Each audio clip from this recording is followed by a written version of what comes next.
This is Tomonews for Monday, January 23rd. Tapeworm removed from California man's brain in emergency surgery. 26-year-old Luis Ortiz has been having terrible headaches since late August, and now he knows why. A tapeworm has been living in his brain. One day in early September, Ortiz was skateboarding in Napa when he suddenly experienced the worst headache of his life. He went to his mother's house nearby to rest, extremely disoriented. When he started vomiting, his mother rushed him to the hospital. After doing brain scans, a neurosurgeon told him they'd found a tapeworm, which had formed a cyst that was blocking the flow of water to chambers in his brain. Acting quickly, the surgeon drilled a hole in the skull bone above Ortiz's eyebrow and used a grasping tool to try to fish out the tapeworm. The surgeon managed to pull it off in time, the tapeworm still wiggling. Had Ortiz come in even 30 minutes later, he would have been dead. The surgeon says the tapeworm larva had been growing in there for about 4 years and likely entered Ortiz's body from eating undercooked pork products. Ortiz is back home resting with some memory loss, but says he's happy to be alive and that he's stayed far away from pork products ever since. No more bacon strips. A water gun fight in Houston somehow takes a dangerous turn.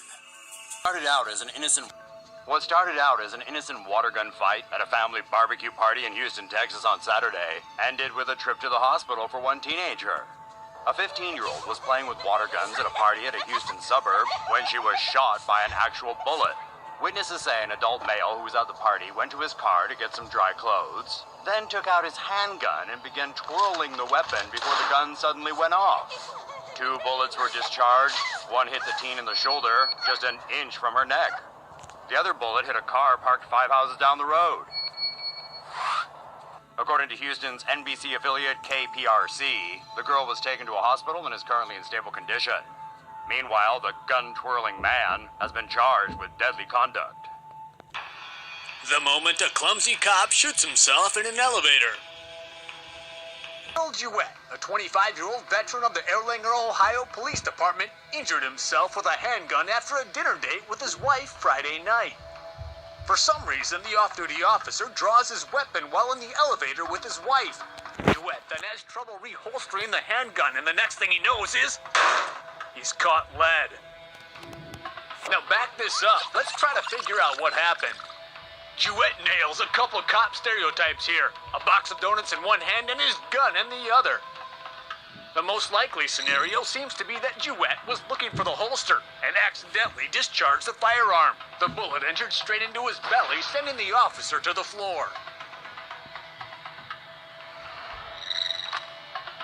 His wife immediately called 911 for help, but this isn't the only possibility for what happened. Cincinnati captain Michael John said the round ricocheted in the elevator before striking Jewett in the stomach.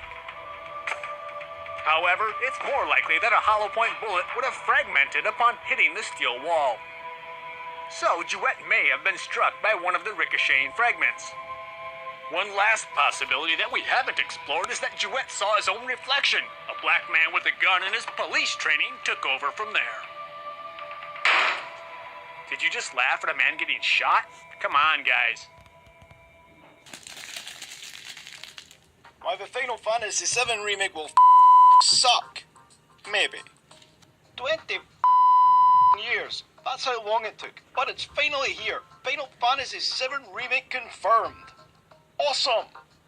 Released in 1997 on the PlayStation 1. Way back when Tony Blair and Bill Clinton were still doing their thing. Final Fantasy VII, or FF7 for short, was a gaming wonder that took the world by storm. But should they be remaking it? Who knows? Remakes generally go either way. So with that in mind, here are some reasons why the FF7 remake might suck. Aerith, one of the greatest female characters in video game history, will probably still die. The core plot is about the planet dying and how we're killing it. We get it. Global warming. Yawn. Here's an idea. Why don't you pick up that phone and call Bruce Willis already? He'll happily punch that meteor out the sky. The main villain, Sephiroth, will still be a pansy with space, alien, super race, mummy issues. The main character, Cloud, will still be a cross-dressing, emotionally confused douchebag. Mario's a better lead character. It's not 1997 anymore. Stop bapping over nostalgia and grow up, you babies. Seriously. Honestly though, let's hope the remake kicks ass. But what do you think? Will the FF7 remake suck or rock? Sound off in the comments below.